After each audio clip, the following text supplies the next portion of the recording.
Hi, my name is Hector David Chavez, and I'm going to talk about rhythmic gymnastics. It's not just a sport. It's a way of expression, and sometimes it looks like the apparatus is part of their bodies.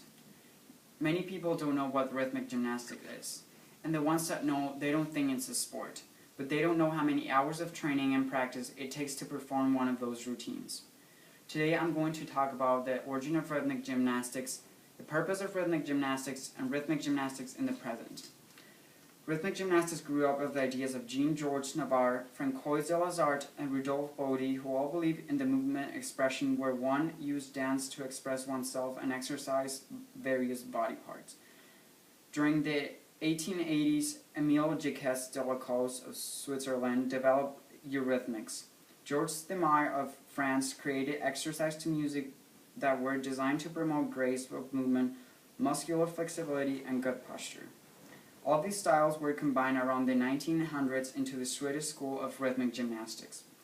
Around this time, Eastern Italy established a degree of difficulty for each movement, and in 1929, Heinrich Madel founded the Madel School in Berlin to train modern gymnastics and to develop the use of apparatus. According to the FIG, or International Gymnast Federation, formally recognized this discipline in 1961. The first World Championship for individual rhythmic gymnasts was held in 1963 in Denmark.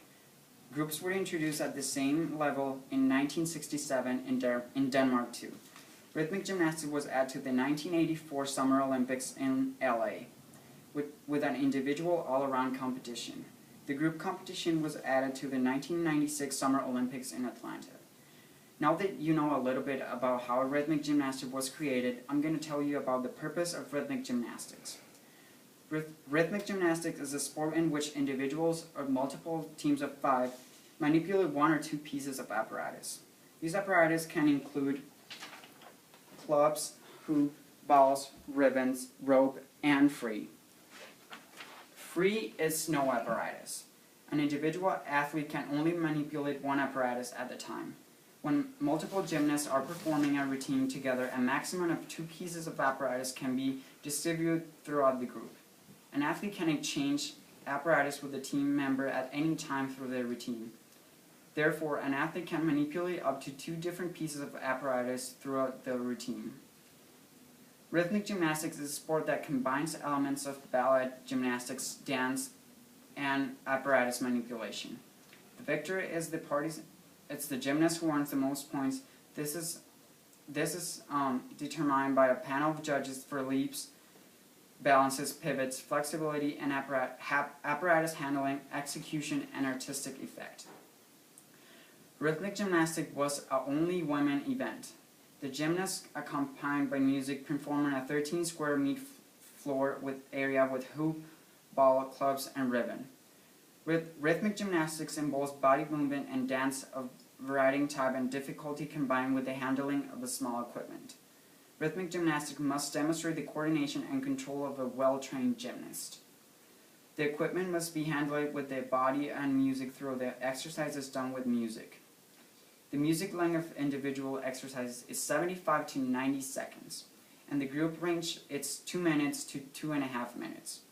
The choreography must cover the entire floor area, and it must contain a balanced choice of group elements including jumps, leaps, pivots, balances, and flexibility movements. There are 3 panels of judges. One panel judges the technical value or the composition or difficulty of the routine. The second panel of judges is the artistic value of the routine, the general choreography, choice of elements, and presentation of the routine. And the third panel of judges, the execution of the routine. This is how the gymnast performs. Finally, I'm going to talk about rhythmic gymnastics in the present. Rhythmic gymnastics, it's a well-recognized sport in Eastern European countries, and it's a really good sport in other countries too, because most of the people respect and practice this sport. Russia has dominated the world stage since 2000. The Russian Federation has been so dominant in both individual and group competition. Russia won the Olympic gold in the past 4 Olympics in both individual and group competitions. As I said before, rhythmic gymnastics is performed by women and girls. but a growing number of men participate in a few countries. Men are judged on the same physical abilities and skill as the female gymnasts, such as hand-body-eye coordination, but tumbling, strength, power, and martial arts skills are the main focus as opposed to flexibility and dance in women's rhythmic gymnastics. There's a growing number of participants coming alone or in teams and it's most popular in Asia, especially in China and Japan. The technical rules for the Japanese version of men's rhythmic gymnastics came around the 1970s. For the individuals, only 4 types of apparatus are used. This includes double ring, stick, rope, and clubs. For men's rhythmic gymnastics, groups do not use apparatus. The Japanese version includes tumbling, performing on a spring floor.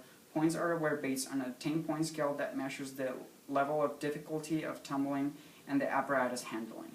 On November 27 through 29 of 2003, Japan hosted the first men's rhythmic gymnastics world championship, and in the past years, rhythmic gymnastics has grown in many different countries, and now more people know about it. Rhythmic gymnastics is a really complicated sport, and it's a good thing that more people, not only women, practice and respect this amazing sport.